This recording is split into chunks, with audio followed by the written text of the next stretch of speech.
વીરપુરમાં કલોલના ધારાસભ્ય ફતેહસિંહ ચૌહાણનું જલારામ બાપા અને સાંઈ બાબા પર કરેલા ટિપ્પણીને લઈ વિવાદ વકર્યો છે।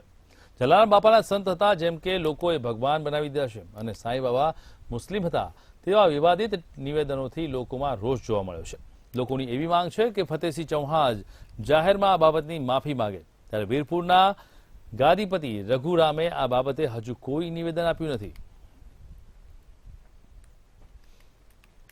કલોલના ધારાસભ્ય ફતેહસિંહ ચૌહાણે જે નિવેદન આપ્યું છે કે જલારામ બાપા ભગવાન નથી તથા સાંઈબાબા પણ ભગવાન નથી, સાંઈબાબા મુસ્લિમ છે, આવું કહીને અમોની લાગણીને જે ઠેસ પહોંચાડી છે, તો આ જરા પણ સ્વીકાર્ય નથી, આ અસ્વીકાર્ય છે।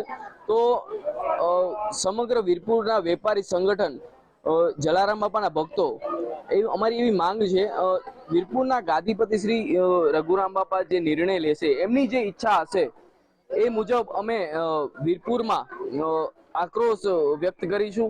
ધારાસભ્ય શ્રી ફતેહસિંહ ચૌહાણ દ્વારા સાંઈ બાબા અને જલારામ બાપા ઉપર વિવાદિત ટિપ્પણીનો મુદ્દો ચગી ગયો છે। ગુજરાતભરમાં લોકોની શ્રદ્ધા અને આસ્થાને ઠેસ પહોંચે એવું નિવેદનથી અમારી લોકોની શ્રદ્ધામાં ઓલું થયું છે। કોઈની પણ શ્રદ્ધા ક્યાંય જોડાયેલી હોય એના વિશે બોલવું એ વ્યાજબી ન કહેવાય, અને હવે લોકોની એવી માંગ ઉઠી રહી છે કે ફતેહસિંહ ચૌહાણે કલોલના ધારાસભ્ય ફતેહસિંહ ચૌહાણ દ્વારા હાલ જલારામ બાપા વિશે જે નિવેદન આપવામાં આવ્યું છે, તે નિવેદનને લઈ અને હાલ વીરપુર ખાતે જલારામ બાપાના ભાવિ ભક્તોમાં ખૂબ જ રોષ ફાટી નીકળ્યો છે, અને હાલ વીરપુર જલારામ બાપાના શ્રદ્ધાળુઓની એવી માંગ છે કે ફતેહસિંહ ચૌહાણ જે કે કલોલના ધારાસભ્ય છે, તે વીરપુર ખાતે આવી જલારામ બાપાના મંદિરે આવી અને જલારામ બાપાની માફી માગે તેવી શ્રદ્ધાળુઓની માંગ છે।